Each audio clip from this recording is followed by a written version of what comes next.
Welcome class, welcome to your channel GNP Educare. Today we are going to learn the different types of solar PV applications. We are going to learn the 5 major solar PV applications: solar street light, solar home lighting system, solar pump, solar water heater, and ultimately we are going to learn the troubleshooting. How, like, what if some issues come in your solar plant or any of the PV applications, how we are going to troubleshoot and make it function again. So these two parts we are going to cover in today's video, and in this class we are basically concentrating on the application part and the troubleshooting part only. So let's start with the different types of solar PV applications.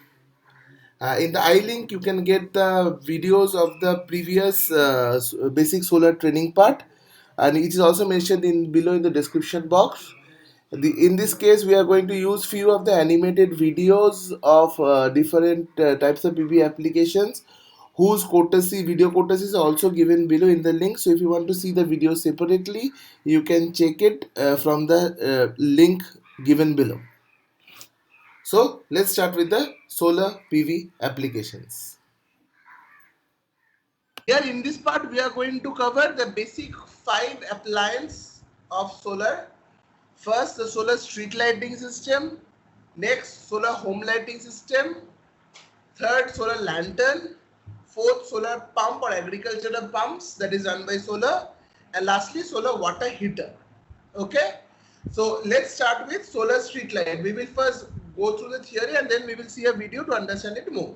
So let's start with the solar street light. Solar street light is nothing but the normal street lights which is basically run by solar. So what is the difference? In normal street lights we basically connect the conventional electricity. In solar street lights we have a solar panel and a battery to store the basically to store the energy and ultimately use it in solar. Nowadays, instead of like in case of solar panel, we use a rechargeable battery. Previously, lead acid batteries was used, which was kept in a steel box, which you can see in the uh, screen in the diagram. But nowadays, what has happened is that we have integrated everything in a single, like, what we can do is that if you go by the solar street light parts, the basic parts are first, just let me write it down. Just hold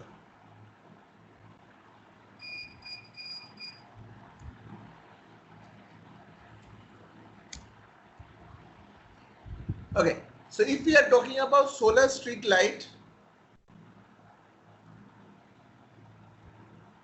now can you see?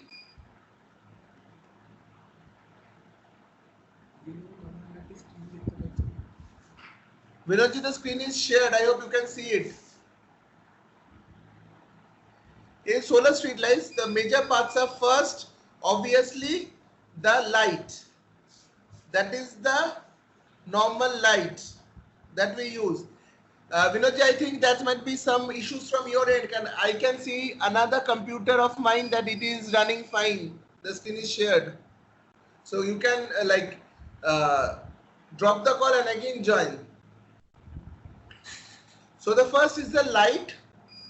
Nowadays we use LED lights because the consumption is less and the lumen or the light is more. Next is a solar module, which basically is the source here. In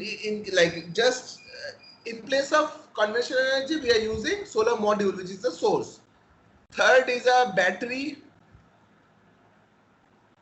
Battery is used to store the solar energy for using in the night. So battery can be lead acid, which was used in the previous days, and or it can be lithium ion batteries. Fourth is the steel box in which the battery is placed, or the battery box in simple terms. Fifth is pole in which the whole street light is standing, right? This is called normal street light. This is a basic components or part of a normal street light. So let us see in diagram. This is a diagram of a normal street light, right? So first we have solar cells. Next we have LED lighting. Why LED? As I have said, the consumption is less and the lumen or the light is much more. Followed by a battery, lead acid battery. It is kept in a steel box above, just to ensure that it is not being theft. And lastly is a temperature controller, or the solar, like the controller device, or the, you can say, type of charge controller. Why so? It acts as a charge controller. It acts as a dawn dusk switch, that is even as a motion detector. So what we can do is that sometimes, just to integrate it, like if I say we have a controller, this controller will act, number one, as a charge controller to ensure the proper charging of our battery. Next, it acts as a dawn or dusk switch, that is, nowadays we need not to manually switch on or switch off a solar street light. It automatically gets switched on at dusk and automatically gets switched off at dawn. It's an automatic switch that is basically being implanted in the controller itself. And in few cases you can have motion sensors. What does that it do? For example, in highways, it is not possible that throughout 8 hours, 9 hours in the night time, there is same amount of traffic that is going in the street. So what it happens is senses the motion and it makes the LED in two pattern. One, full light.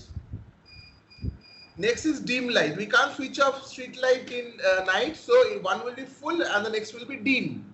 So whenever you can sense motion or any people or car is moving in the road, it will go to full light. If there is no motion for a time, it will come to dim light. It will help in saving energy in the battery and it can have a better backup. That's why these motion sensors are used. So this is a basic diagram of a solar street light. Now let us go ahead and see a video which will help us understand the working principle of a solar street light. Just hold on.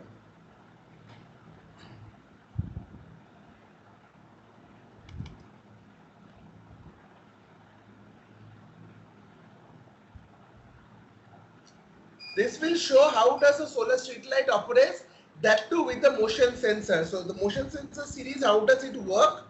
That will also be explained here, because it's a very important phenomenon to ensure that our battery sizing are less, required is less, and the backup time can be more for lesser capacity modules even. So let us see.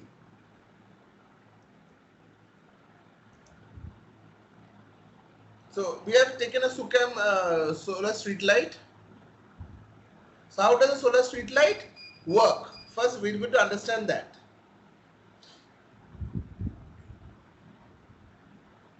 It acts as the same principle and which the rooftop is working. We have solar cells converted to a array which absorbs the solar energy or the photon energy in the day and ultimately generates electricity. Like a solar cell absorbs the solar energy, it converts it into DC electricity, and ultimately you can use it directly to for the solar street light. And we have a, here you can see they are showing a lithium ion battery which is getting charged so that it can be used in the night time too. It starts automatically, as I say, it's a dawn dusk, so automatically it is starting. So whenever there is movement of people, you can see that the solar street light is switched on.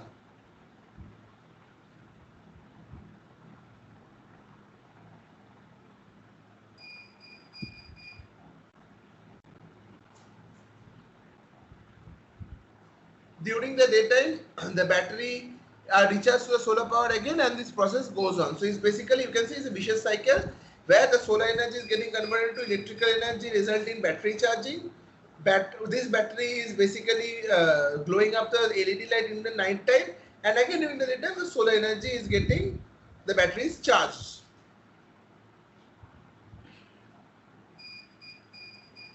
These street lights are basically composed of LED lights. You can see it requires very little current to operate, and ultimately it ensures that the battery can have a smaller size and a better backup. Moreover, the lifetimes are much more, that is 50,000 hours LED lifetime is. Now we'll explain how does a motion sensor works. What will happen during night time, if there is any motion detected, it will go to the full load, full light. Whenever there is no motion, it will come as dim light, so consuming lesser electricity. Okay, so let us check how it is operating. So you can see all the LEDs are glowing as there was motion. If there is no motion, it will wait for 60-70 seconds, and automatically only 3 LEDs will glow, others will switch off. Again, as soon as motion is coming, it is going to the full glow.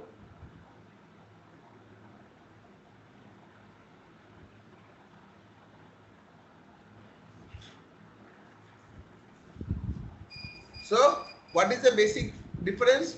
Previously you can see that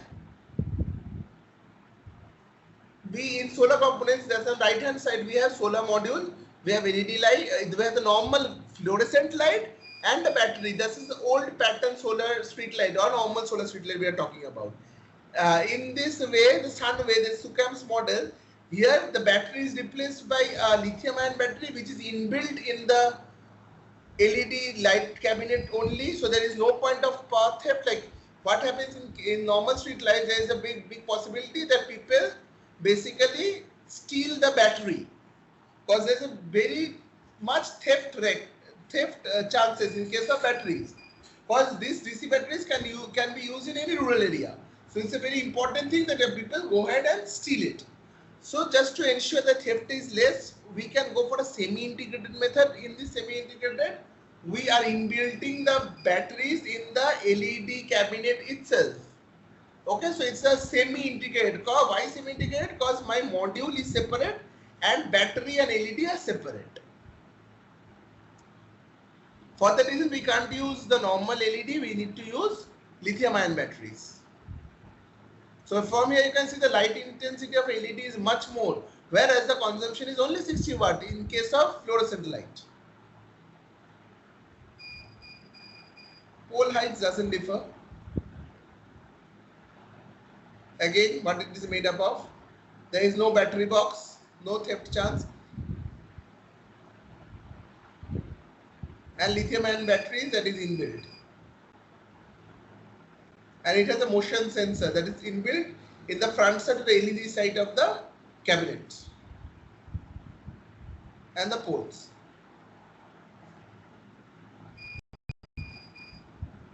Where it can be installed? It can be installed anywhere, in rural areas, in college campus, in normal streets.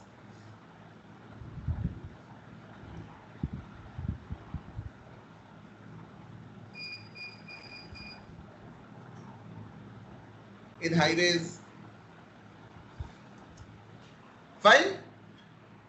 Nowadays, even nowadays, advancement have taken which has made solar panel, LED light and battery, lithium ion battery, all in the same cabinet to ensure even the solar panel are not stolen.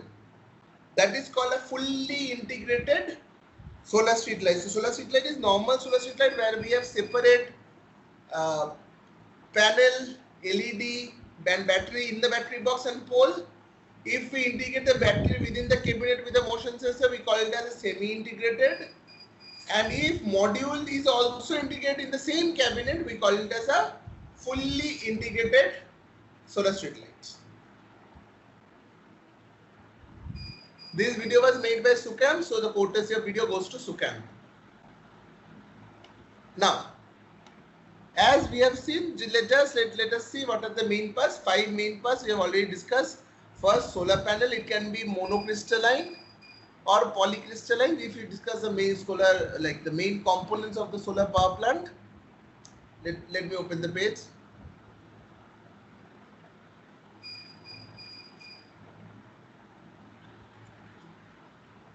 So the main thing is solar panel. So the solar panel can be two types, small monocrystalline or polycrystalline.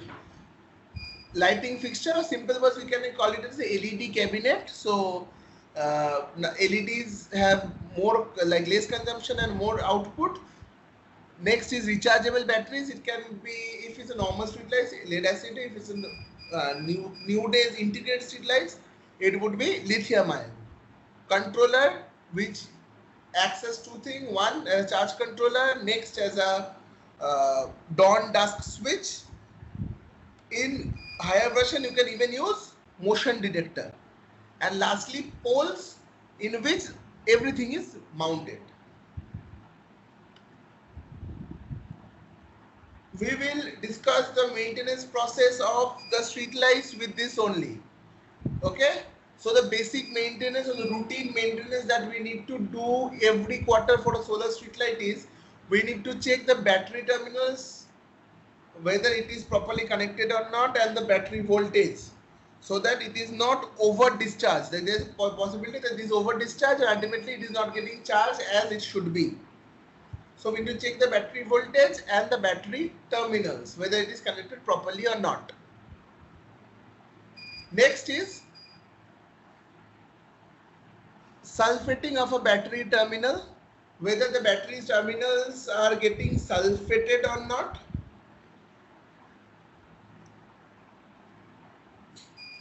If there is, like, whenever electricity, like whenever a battery gets charged, there is possibility that the leads are getting sulfated. Sulfur deposition occurs in the leads. If that is the case, we need to clean the lead where the cables are connected for charging purpose. Solar module, everyone knows, better we will keep clean, more will be the generation. If we are using a flooded type or a lead acid battery, we need to ensure that distilled water are poured on the battery on a regular basis and a proper level of the same is maintained. In case of lithium ion battery, the new modern days batteries, it is not at all required because this is a dry type, so no requirement of distilled water. In old batteries or normal street lights, it might require. If there is any shadow near the PV mode, like wherever we have kept our solar street light, if there is any trees, if there is any shadow that is forming, we need to remove it. And the pole, just to ensure that it doesn't get rusted, we need to paint the pole in every 5 years using aluminum plate or zinc. Okay, so zinc paint, aluminum paint is used in every 5 years to ensure that the pole is not getting rusted.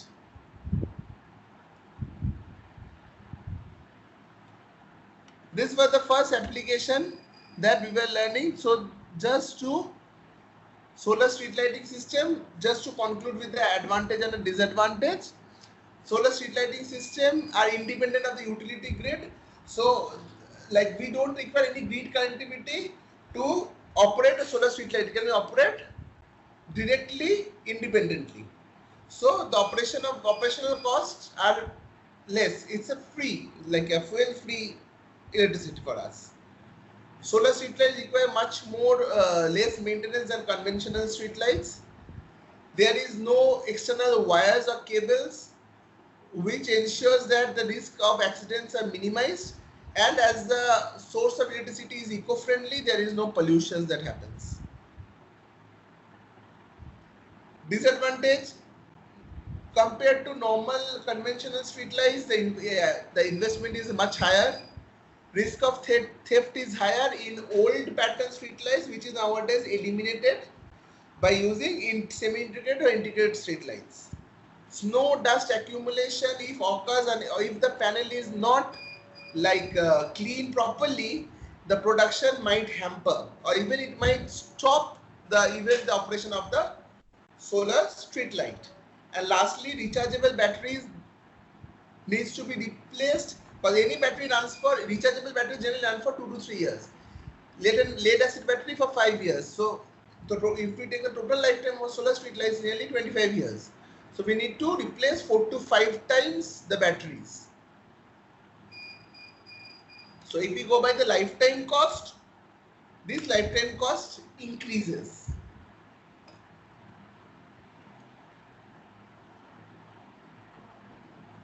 So nowadays what we do is that we generally, like there's in smart cities, we don't use a battery system street light. What we do is that, like this is my street light, this is my LED, right? And let's say this is my module. It is connected to the normal wire of the grid, the module.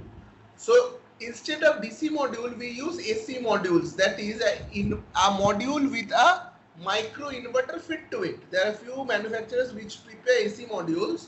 So automatically whatever current we are generating, we are converting and putting it to the grid line. So during the daytime, let's say we have plus 20 units. In the night time, we are taking minus 22 units. So the total consumption is 2 units. So what we are doing here is that we are ensuring a net zero energy consumption in case of solar street lights, which will ensure that the cost of battery is also not required, initial cost coming down to low, lifetime cost of battery replacement for 5 times is also eliminated, and ultimately consumption of conventional electricity is getting zero. So this is our solar street light, the modern solar street lights that we use nowadays. If you guys have any question, you can ask on the chat box.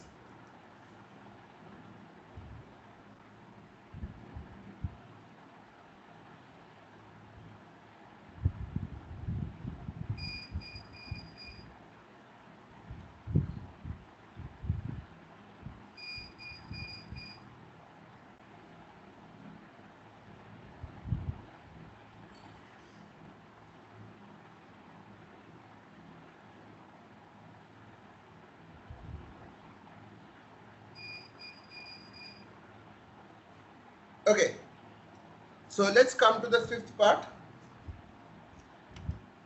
That is the solar home lighting system. We have done with one of the application, that is solar street lights. The next application is solar home lighting system. Okay. Home lighting solar installation are basically used in domestic appliances, basically in rural areas. So it is basically a small combination of a rooftop plant. What is used? It uses solar PV modules. Like modules can be of 20 watt or 100 watt depending upon what is the load you are basically using. It uses suitable battery, similarly 20 ampere hour to 100 ampere hour, above the number of loads and backup you require. It requires a charge controller. It requires a LED or a CFL cause, or a DC light you can say. A battery box to store.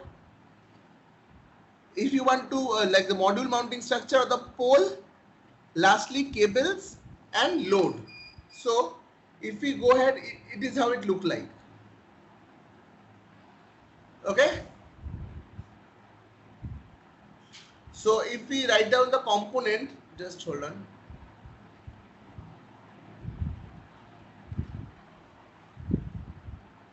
Of a solar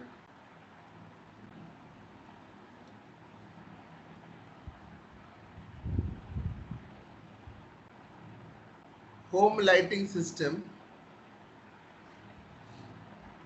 First panel, it can within the range of 20 watt to 100 watt depending upon your load.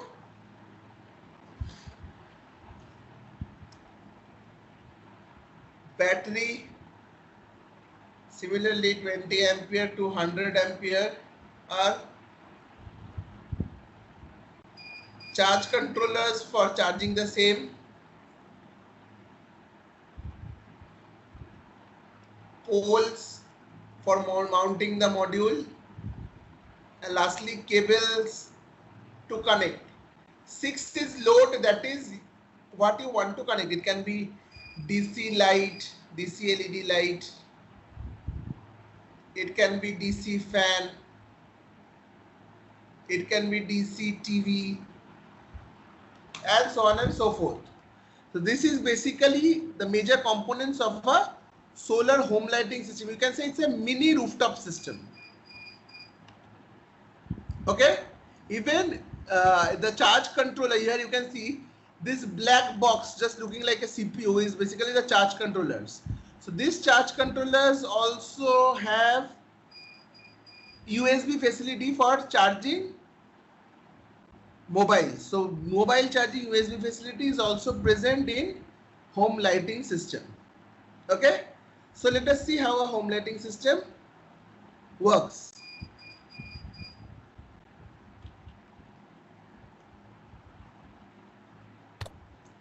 This is a Trome solar home lighting system, just to show you what are the basic components of a solar home lighting system.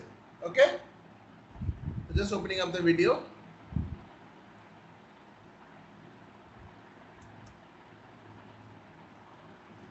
So these are the basic components. You can see the first component is solar panel.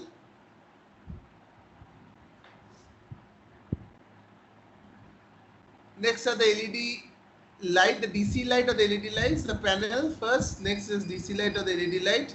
It is more or less the same size of a A4 size sheet. This is the size of a charge controller. It has inbuilt battery in the same.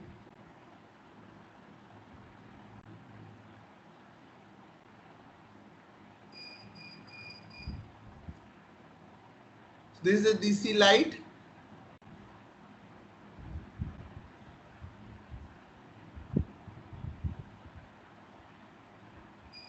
So we have separate ports for attaching the DC light, DC fan. Depends upon the type which we are using. So we are just showing here with the DC light. And we are connecting the module charging input to the charge controller. So this is the input to the charge controller for module, output to a DC light. So this is the light that is basically generated from solar. It also have mobile charging facilities. You can see the mobile charging facilities. You have the USB port for mobile charging. So it is called the mobile charging USB facility for a home lighting system, mainly used in rural areas.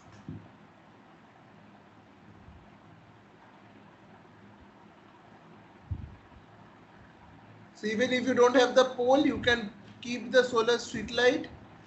Even if you're just for showing, we are keeping it to a lamp, and you can show that it started charging. The charge controller started charging. It has an inbuilt battery within the charge controller itself, and it shows how much level of charge it is carrying, like how long it can give you the backup.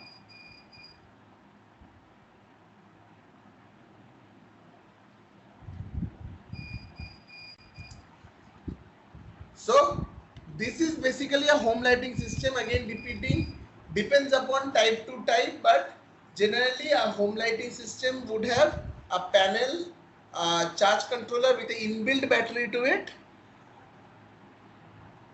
and pole if you want to put it outside. If not, you can even put it in your window shade, that's okay. Except that it has number of loads. You can use the loads as DC light, you can have DC fan, you can have DC TV, and lastly it has a USB facility for mobile charging.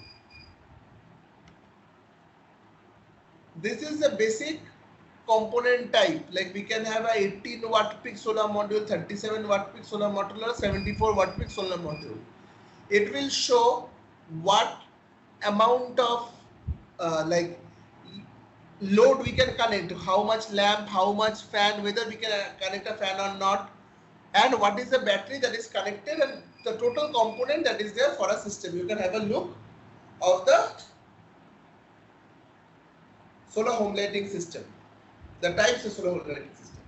it's a general configuration. It might vary from manufacturer to manufacturer. So it's not like the Bible that it can only have these patterns. It can have any pattern. I'm just showing you the 4 patterns that we are basically talking about.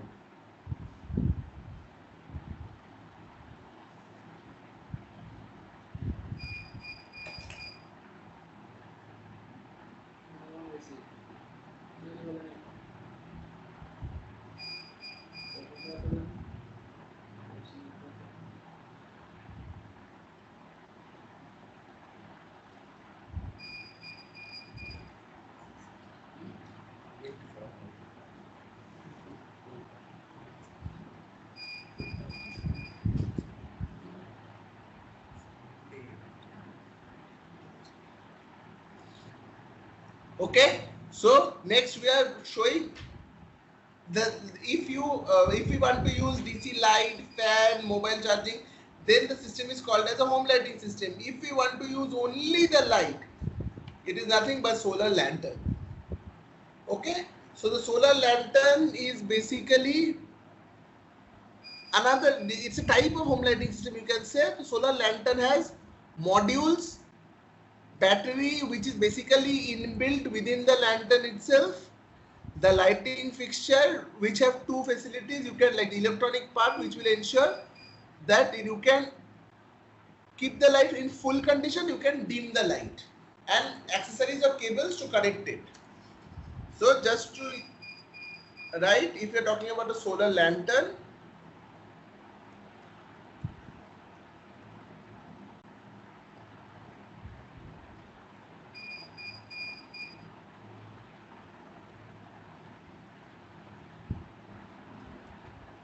first we have the solar PV module. It generally starts from 3 watt, maximum up to 25 watt. More than that, it is not at all required. Number 2, we have a battery. It is inbuilt in the lighting fixture, or you can say the lighting cabinet. Next is LED. Fourth is electronic controller, which acts as a charge controller, and it has a facility where you can you have 3 options. One, you can switch off, you can keep the light in full glow, you can dim the light. And fifth is cables for connecting PV module to a battery. Nowadays, even PV modules are integrated in the cabinet system, called as an integrated solar lantern. So this is how the solar lantern looks like. If we talk about the parts, you can see the first part comes as a solar panel, which is basically our source part. Minimum here 5 is written, you can go till 3 watt panels are also available. So solar panels are basically the source for this solar lantern, followed by the LED, which has output facility of full switch off and dim.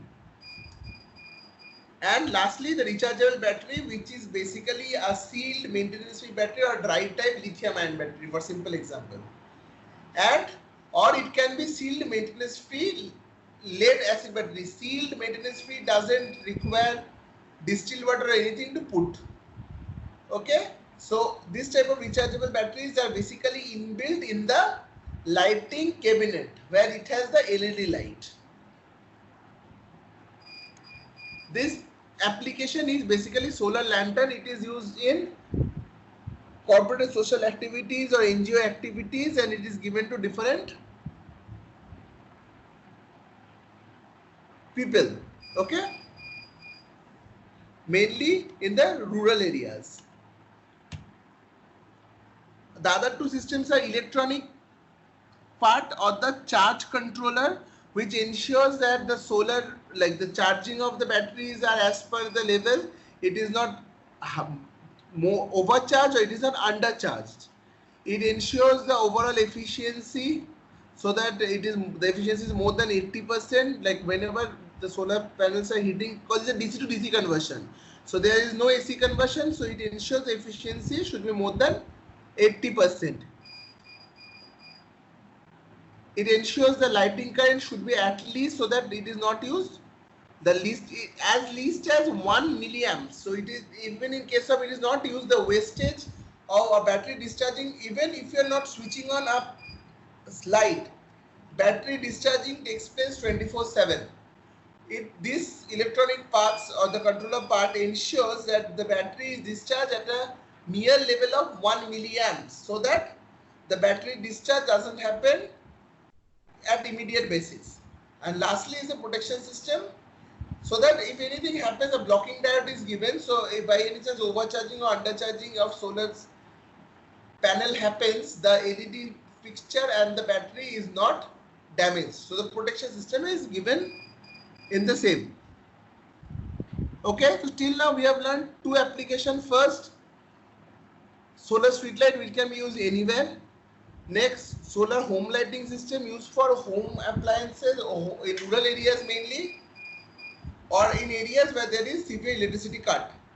And you have solar lantern. Solar lantern has general age of 5 years. After 5 years, it generally switched off. Home lighting system and solar lantern doesn't have a longer age. So it is only used in rural activities for corporate social activity or NGO activities. Next is the solar pump. It is one of the most common technology used nowadays. Agricultural pump is the most common usage, and if you ask any discom about the load, after industrial load, the major load comes is the agricultural load. Moreover, agricultural loads come under the category A load. For that reason, if any, even if the like there is demand is more and the generation is short, in case of shortage generation also agricultural load should not be switched off. In load shedding, we are not allowed to switch off any category A load.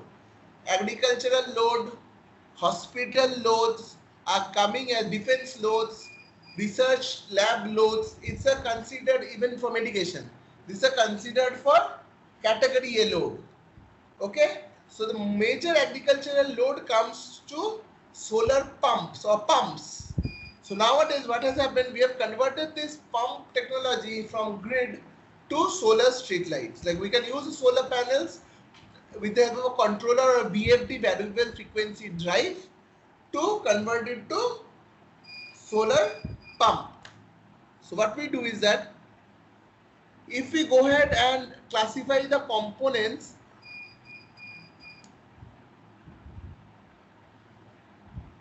solar pump, first component is PV module. Let's say I am talking about a 5 HP pump. 1 HP is equal to 0.746 kilowatt, okay, or 746 watt. So we can multiply 5 HP is nearly 3.5 kilowatt peak. So if you want to charge 5 HP, at least 4 kilowatt peak to 5 kilowatt peak panels are required. So the first component that comes is PV modules. Next is the mounting structure.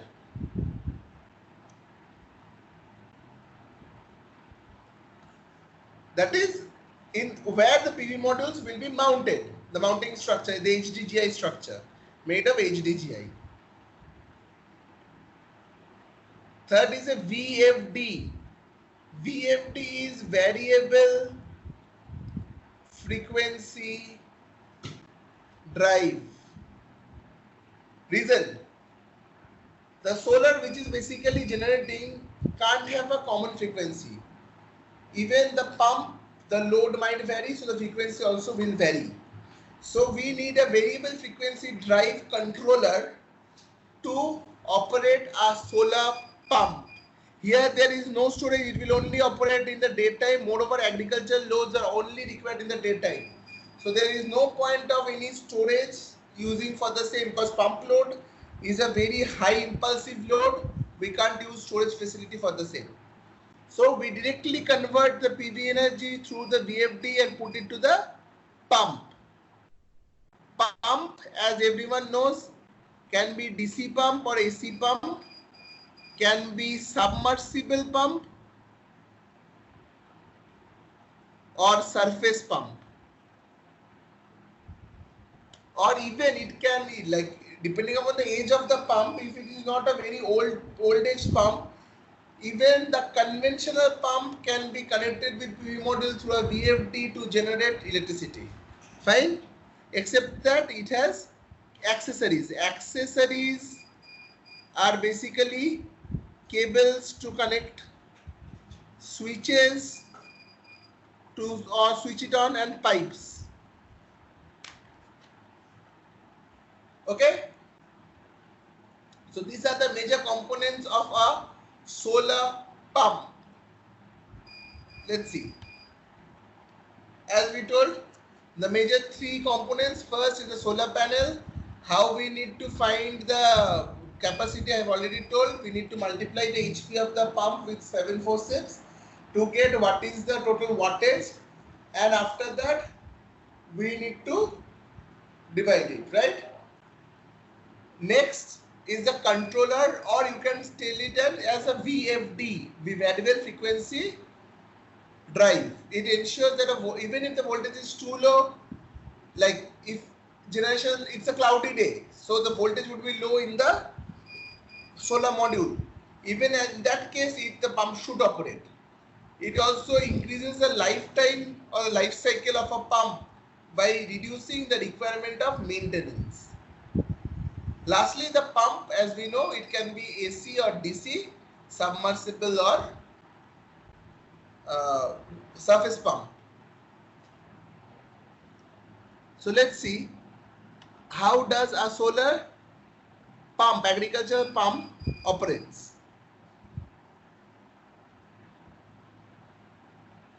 Let's see it in a video. This video is made by Neo Solar, so the video courtesy goes to Neo Solar. Pumps can be of two types. Island means where we have no electricity connection. The pump will only run with solar electricity. And another can be grid, hybrid type, where we have grid connection and solar connection both. So first we will discuss island type.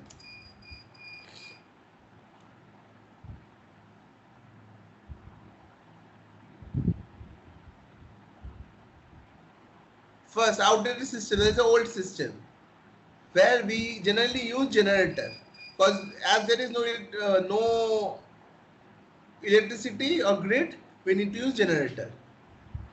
Nowadays it is replaced by solar panels. So here you can see we have the solar panels connected to a array junction box, through a pipe it is basically taken to a variable frequency drive and ultimately to the motor, and it obviously should be a DC motor.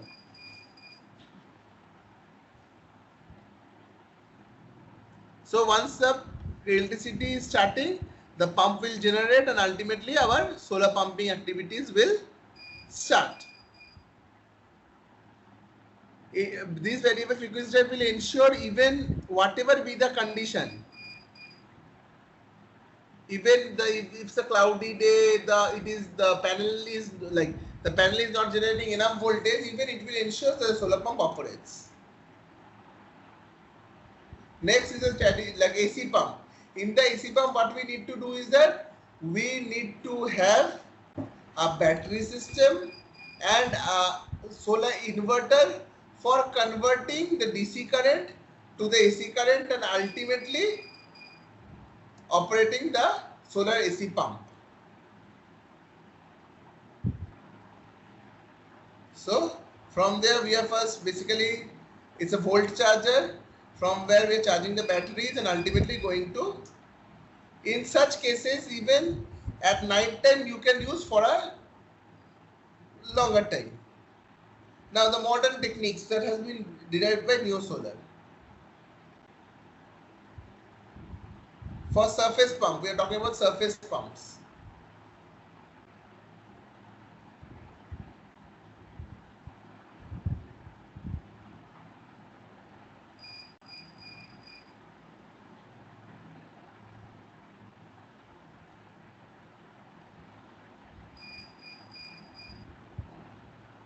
This is the case of a submersible pump.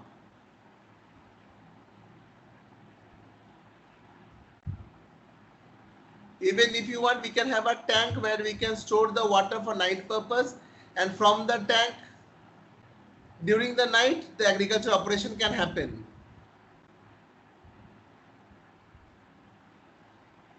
Next is the hybrid type, where we have electricity available for our plant.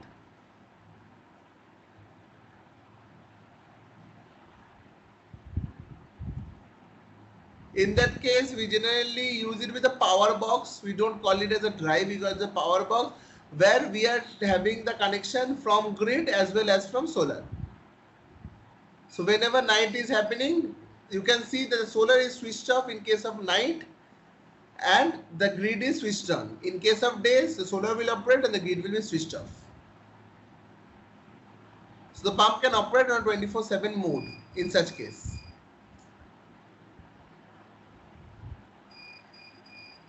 In daytime, you can see similarly it's a surface pump, so it's a submersible pump. In daytime, you can see that our solar line is active, so that it is operating through the solar power plant, and ultimately my grid is switched off. Again, during the night, the scenario changes and goes to grid. Okay, so this is how a solar pump operates. Solar pump is a technique, you know, Kusum Yojana. It's a new Yojana that has been brought by Government of India, where they are promoting this solar activity in the agricultural pumps, so that the agricultural load is reduced on the grid. More or less, agricultural loads is one of the most loss-making loads. The reason is most of the farmers doesn't have so much capability to pay that total electricity bill to the DISCOM. So it's a very loss-making sector for DISCOM. But as this load is one of the prime loads and category A loads, it can be switched off. That's why it's better to move to, like, have subsidy and move to solar pumping system.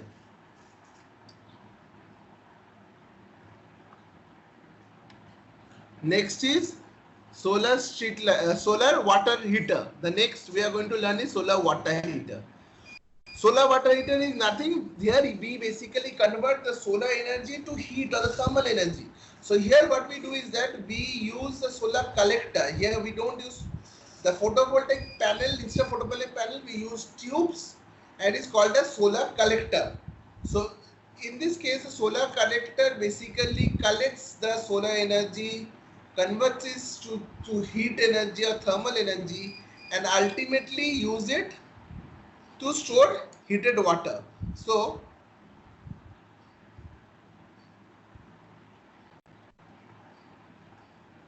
what happens in case of solar water heater? If you go by the components,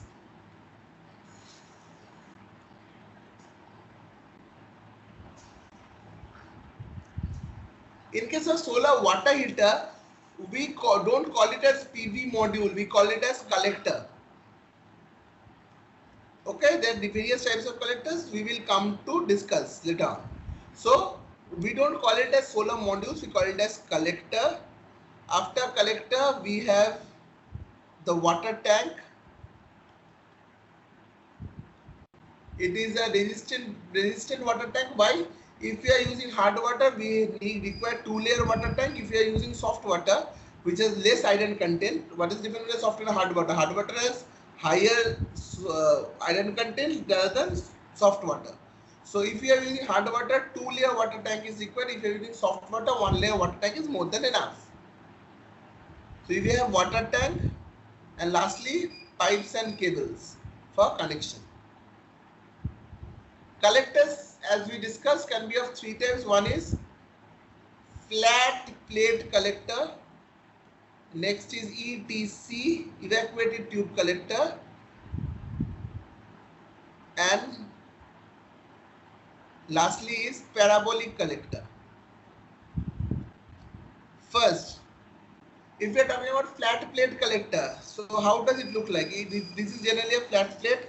This is where the water, this is the pipeline from where the water is coming. So from the pipeline, the pipeline goes in this way within the flat plate collector. So water is going in from here and the hot water is coming out from here.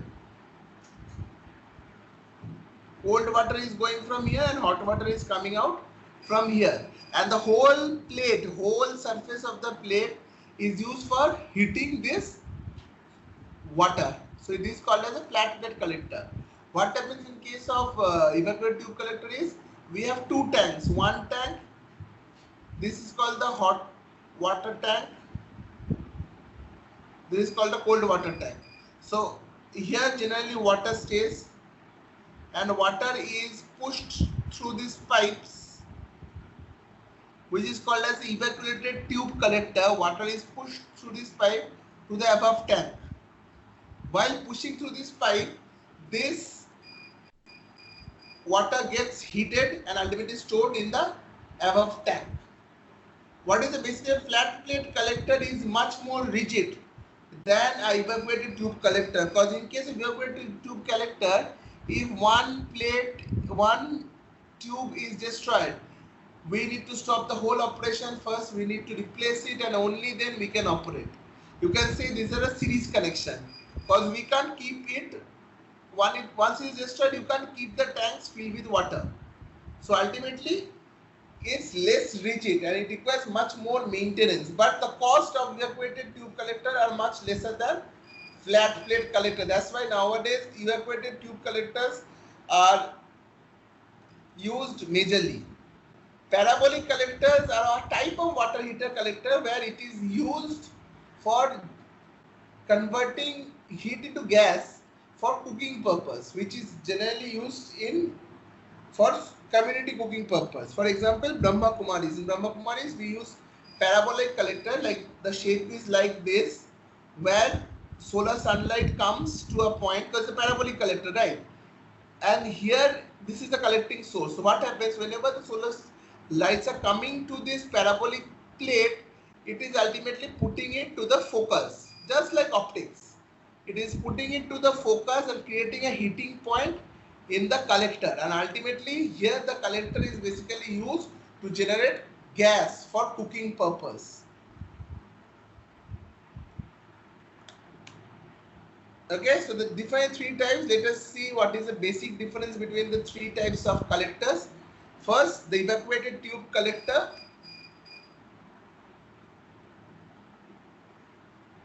This evacuated tube collector basically it's a double plate collector where I have shown you that from lower tank to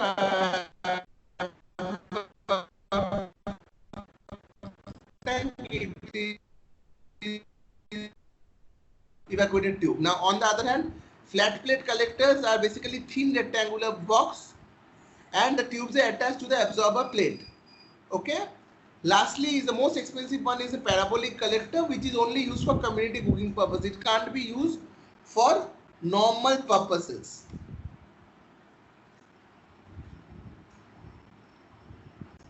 So let us first see how does a solar water heater operates. Just hold on.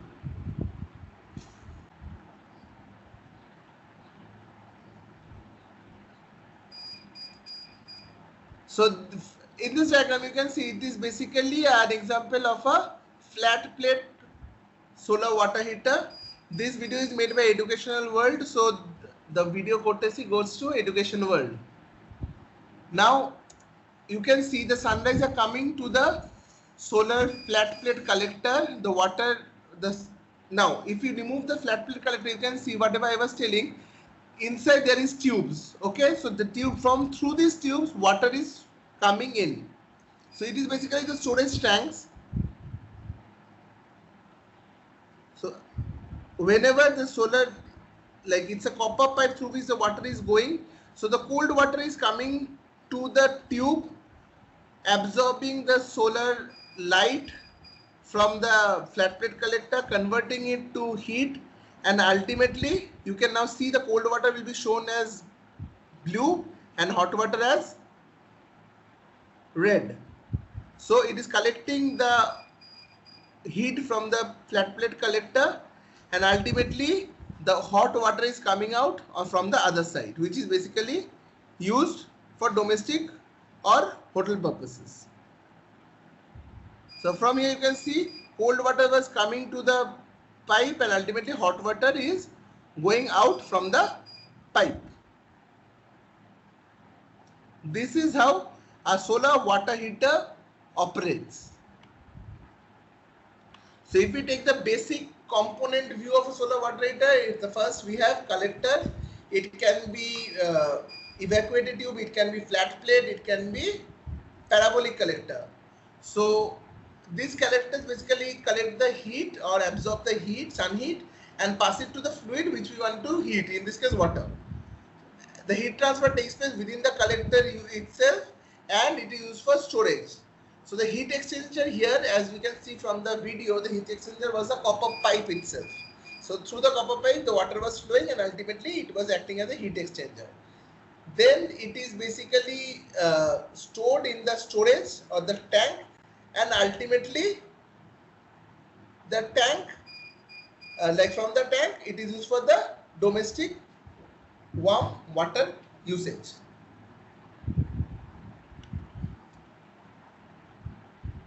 Guys, if you have any question regarding the PV appliances, you can ask me. Next, we are going to start the operation and maintenance.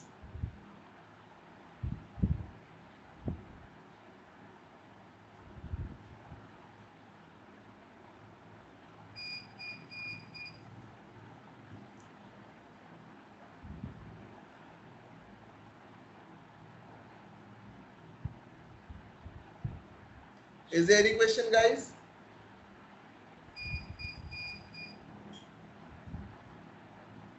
Okay, so let's proceed to the last part of the solar rooftop training, that is operation and maintenance.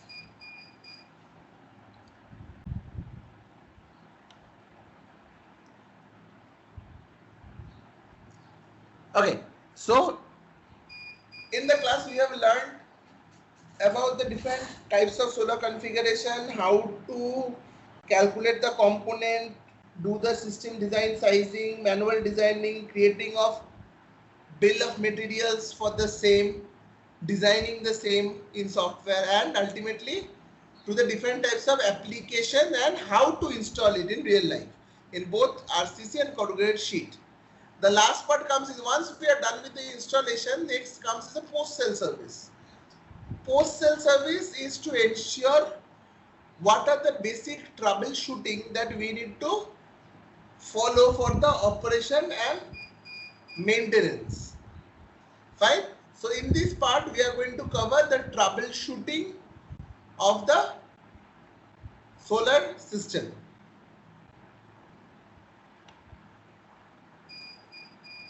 Okay. So if we check the basic components and what we need to troubleshoot or what we need to notice. So let's start one by one. We will consider an off-grid system because it will have on-grid plus batteries. So we will have a total system to understand the operation method. So we are considering here as an off-grid system, right? So in off-grid system, first let's just start with the battery. Battery life is nearly, if it's a normal lithium-ion battery, it can stay from 2 to 3 years. And if it's lead acid battery, it can stay up to 5 to 6 years, right? But the most problem is for batteries is most problem is given by an off-grid system in a battery. How? If it's a lead acid battery which is a longer life, it can dry up. So we need to ensure that we are using distilled water. So unsuitable water is not to be added. So we need to use suitable distilled water to ensure that we are keeping the water level okay for a lead acid battery. In case of a sealed maintenance free battery, it is not required, but the life is lesser in case of a sealed maintenance free battery. Next is sulfation. If there is over discharge, like if there is cloudy days for cloud for many days and the solar battery is not getting charged properly by the PV panel, So there is possibility that sulfation might occur. So over discharge also we need to avoid. Next is corrosion. If it's a lead acid battery, there might be possibility of corrosion by the acid. Okay. After that, the next major component I will see the charge controller, because that is a component directly connected with batteries, and that charge controller is a bad thing which will ensure how long or what will be the life cycle or lifeline of a battery. So in first case it will be the fuse might blow, like the fuse or the MCBs might trip or the fuse might blow. Generally, in charge controller we set a battery voltage point till which the battery will be charged. So we need to check whether it is okay or it is matching with the battery data sheet or not. If yes, it's fine. If no, we need to. Otherwise, it will shorten the battery life. Okay. Next troubleshooting is the PV. The most important components, we first need to see whether the tilt angle and the orientation is okay. Because we have like installed a plant, but the nut bolts were not very strong. Due to wind, the tilting angle or the orientation has changed a little bit. It might affect your generation. So for ensuring the same in PV, which is a lifetime of 20 years here written, but generally 25-30 years it is a lifetime. Even the warranty nowadays is for 25 years. So in PV, first we need to ensure that there is the orientation and tilt angle is okay or not. Next is dust. If there is any accumulation of dust around the PV panel, if yes, we need to properly clean it. So proper like cleaning comes under the routine maintenance. We need to properly clean the PV module. Next, due like any crack that is there in the PV module, if it is so, it might be possible that that panel is not generating.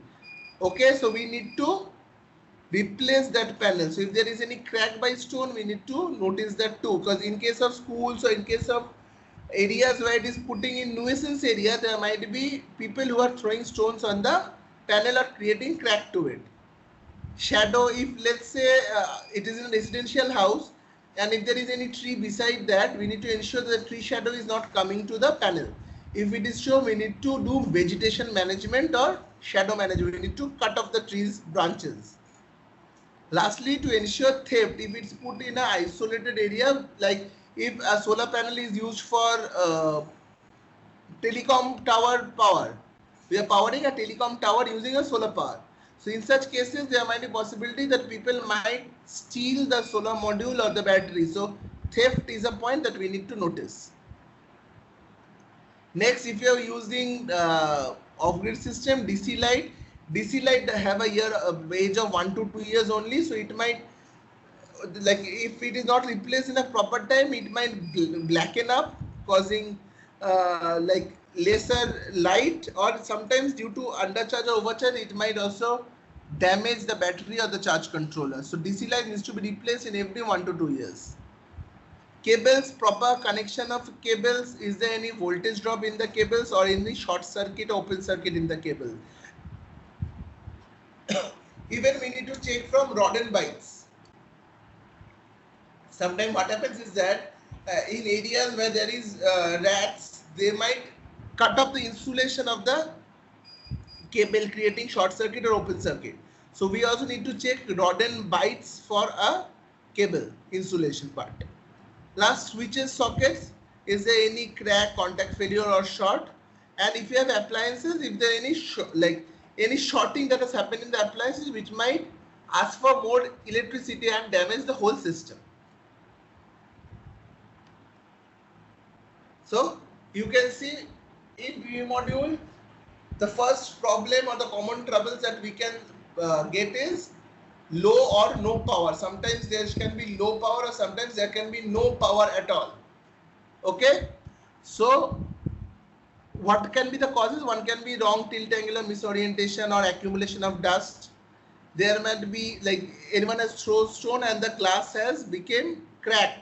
In such cases also the total sunlight is not reaching to the cell. It is like stopping in the glass cover itself, the glass lamination itself.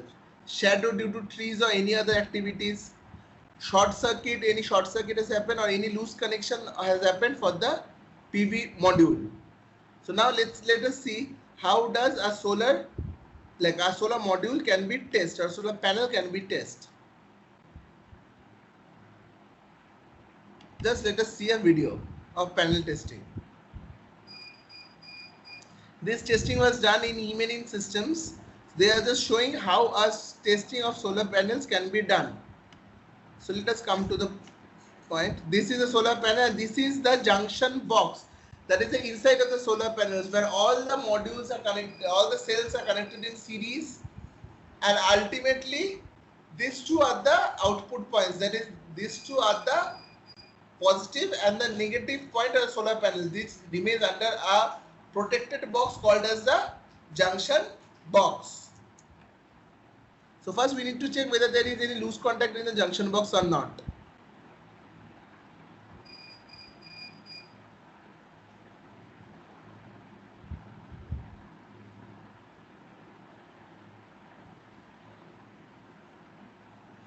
Showing the data sheet so that we can measure. The data sheet will show you the open circuit voltage, right?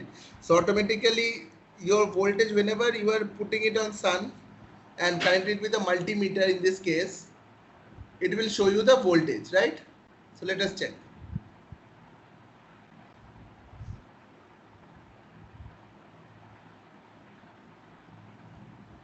So whenever putting the panel in solar light, you can see that the voltage is going up.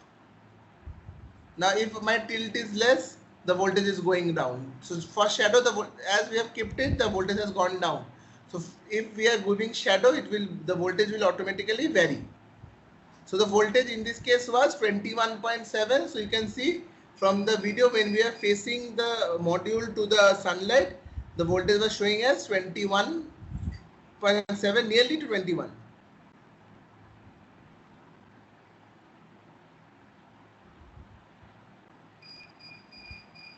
Next we are going to check the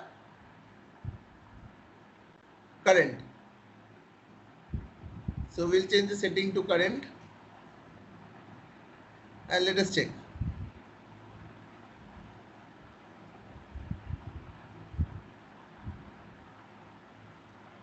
Wherever we are putting the same, you can see that the current is going up, right? So more voltage, obviously the current generation would increase. 2.58, which was basically your short circuit current value in this data sheet.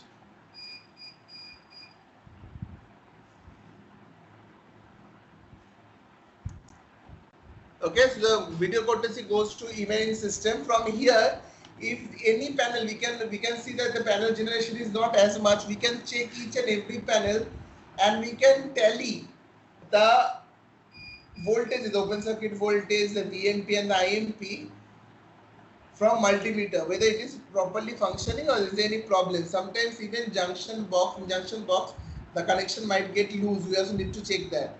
Sometimes the MC4 connector also might be loose and we need to check that. We need to ensure there is no loose connection of the wire. Next are the components for off-grid system. That is, first is charge controller. Charge controller, there might be no current or there might be current in interrupted manner. Even keeps charging when it is fully charged. It is charged even then it is supplying current to the battery. It might cause blow up fuse. Fuse might blow up in this case.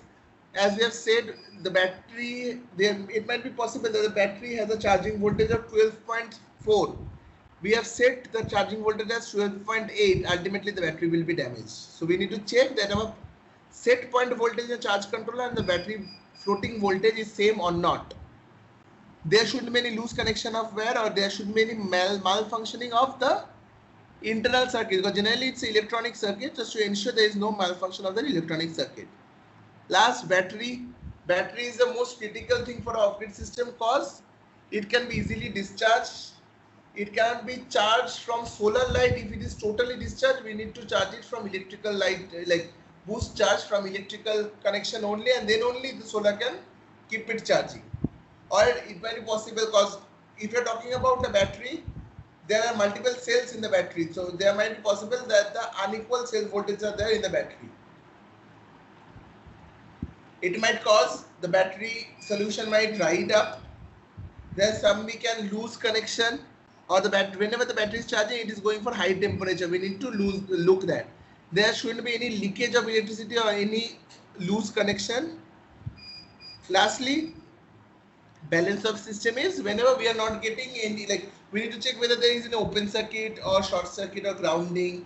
Is there any inappropriate undersized cable or loose connection in the cable, or the DC light we are using, is it burning out or not? Okay, so troubleshooting we have already discussed. Just go through it once just to understand what are the basic troubleshooting procedures we need to follow, or what are the basic troubleshooting steps we need to follow for a CV module, charge controller, battery, and the balance of the system.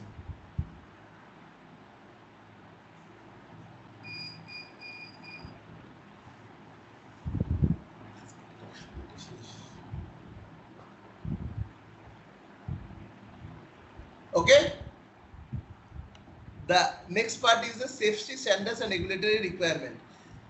Any operation and maintenance activity should be as per the National Electric Code 2011.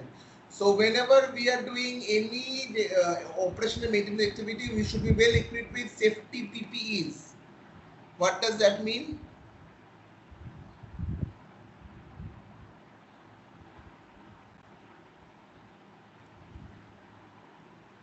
Safety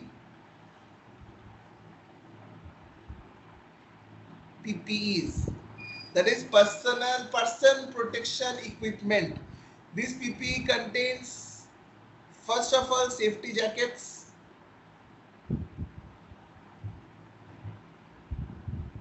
next safety boots. Whenever we are working on any type of solar activity, we need to have safety jacket and safety boot. Helmet, if it's a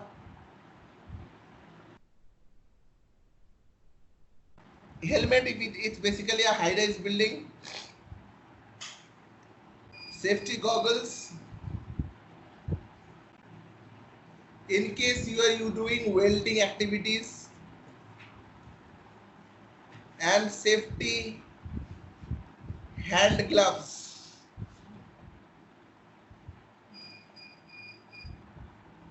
Safety hand gloves if you are using any connection activities, right? So these are the safety PPEs generally we need to use. This is not the whole PPE, but this is because if it's a noisy place, you might require earbuds even. So the generally safety jackets, boots, high-rise building, helmets for welding activities, safety goggles, and hand gloves if you are working on anything. The basic tools, spanner set, to check whether the nut bolts are properly tightened or not, we need to carry a spanner set. A screwdriver set for tightening anything. Tester for checking if there is a loose connection or not. Multimeter to check the voltage and the current of a particular place.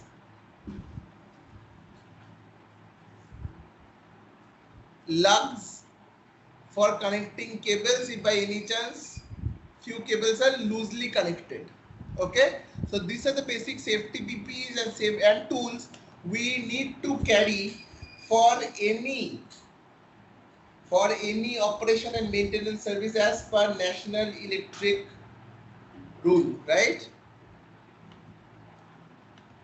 Lastly, let us first see how does the operation maintenance form looks like.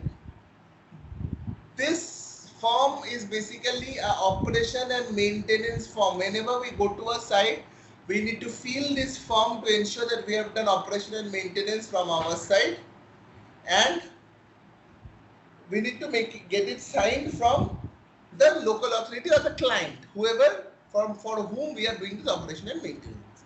First, it will have the name of the site, the site details, basically name of the site, address of the site, what capacity plant for which we are doing the operation maintenance activity, which date it was installed, and what is the operation maintenance date we are going.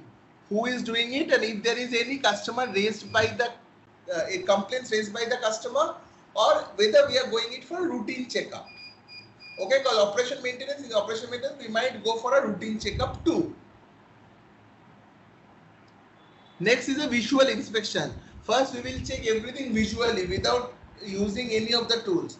Proper cleaning is done, yes or no. If no, we need to do the cleaning and also need to inform the customer to keep it clean.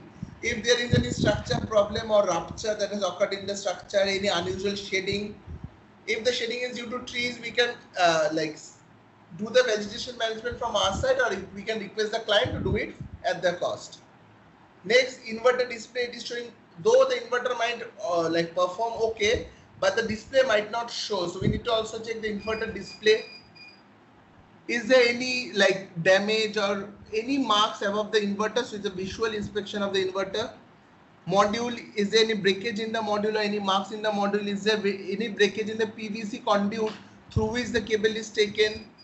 Cable is okay or not, or is there any cable the cables are broken or the wires are broken or not? The water drainage system is okay or not? If any additional comment which is not mentioned here you want to put, you can. After the DC side, module interconnection done properly or not? MC4 connections proper, connections are tight and there is no loose wire. Next, the junction box, that is the AJB, is it working fine or not? The proper voltage is getting, we can measure it with the help of the multimeter. We need to mention the DC input, DC output voltage, the input current and the output current. All the components, SPD, the protection components are properly connected, there is no loose connection. And after that we need to take DC reading, 5 random inverter readings. After that we need to also note the inverter voltage, current, what is the generation for that day and total generation till that day. That will give us how many days the plant is operating. Similarly, next would be our AC side, and lastly the protection inspection. For off-grid, if you have batteries, we need to do battery inspection, the connection, the charging condition, polarity is okay or not, and the battery room cleaning is properly done or not. This is for the additional comments, the next inspection date. If anything is happened due to customer fault, we can charge for payments, putting the payment details here. If not, we need not to. Here the customer signature and the engineer who is visiting the site for O&M should have the, and last will be the analyst who is going to do the analysis for the O&M. Okay, so that person's signature. We will send you this form too. So guys, in this class we have learned the different types of solar PV applications, what are the routine maintenance for the same, and what are the basic operation and maintenance that we need to do for a rooftop solar plant. This has nothing to do with ground mounted. Ground mounted has a very vast syllabus. This is only for the rooftop solar plant. So this is just to show what does a rooftop solar plant operation maintenance looks like.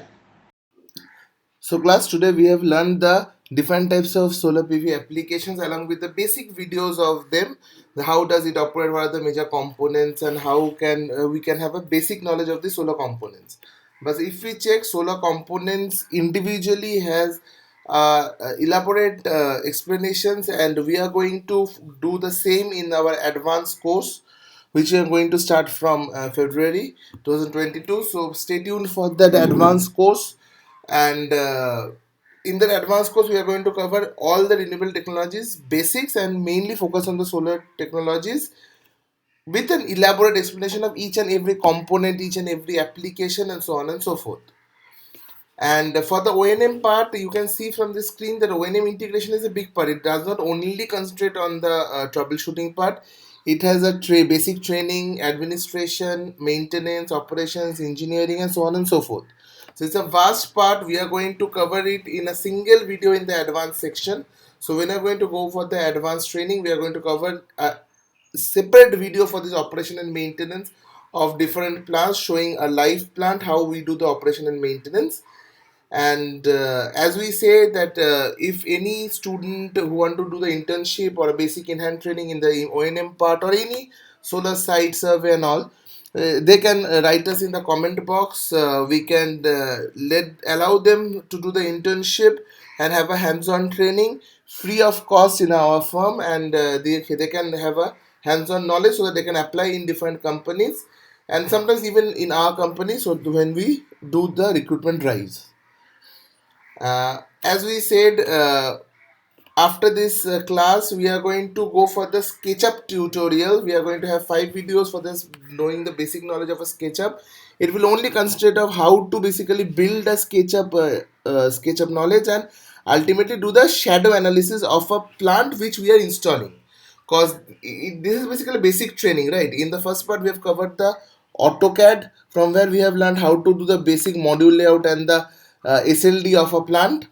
In the next part, we have done the basic solar training along with the PVSys design. It's a simulation software. Last part, we are going to whatever design we are making, right? So there can be shadows due to trees, obstacles, new buildings coming by side. So we need to understand what are the shadow options, and how much we can get the integration of the generation, right? So it's this SketchUp video will help you to integrate along with PVSys, so that you can have an elaborate, exact, detailed project report. And as we said, after the completion of this SketchUp, we are going to give a bonus class of detailed project report preparation using PVSys, AutoCAD, SketchUp, basic site survey, and the overall understanding of whatever knowledge we have gained from this throughout classes of basic solar training, right? So we are going to prepare a detailed project report in the bonus class. The SketchUp tutorial syllabus will be mentioned in the description box below, and also will be uploaded in the YouTube page, whose first class is basic class 1 of SketchUp, will start from tomorrow. Like, share, subscribe to our channel, and hit the bell icon for further updates. If you have any queries, comments, kindly do let us know in the comment section, or write to us in our mail ID or WhatsApp, so that we can talk and clarify all the same. And we would request you to share this to your friends, colleagues, so that more people can be benefited from this session, and we can create more such videos for you. So we'll always be awaiting for your love. And in the next class, as we mentioned, we are going to start off with the SketchUp basic tutorial. So for the next 5 days, we are going to go through the SketchUp part. Okay, guys, thank you for today. And please, again mentioning, do like, share, and subscribe.